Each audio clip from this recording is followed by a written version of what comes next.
हुकूमत का साबिक वज़ीर-ए-आज़म नवाज शरीफ और इसहाक डार के पासपोर्ट की तजदीद शुरू करने का फैसला। ज़राए के मुताबिक वज़ीर-ए-आज़म शहबाज शरीफ ने लंदन में पाकिस्तानी हाई कमीशन को हिदायत जारी कर दी।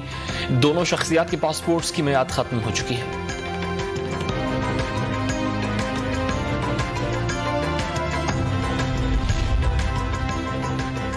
फैसला होने के बाद तमाम मेंबरान ने इस्तीफे जमा करा दिए। पंजाब असम्बली से भी मुस्ताफी होने का ऑप्शन मौजूद है। खैबर पख्तूनख्वा की असम्बली तहलील करने का कोई फैसला नहीं हुआ।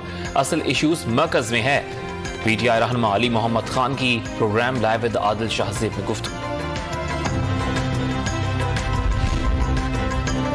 फवाद चौधरी ने मौजूदा हुकूमत को चंद दिनों का मेहमान करार दे दिया। 135 हल्कों से इस्तीफे आ चुके, पार्लियामेंट अहमियत खो चुकी। फवाद चौधरी का ट्वीट, टकराव से बचने का वाहिद रास्ता इलेक्शन करार।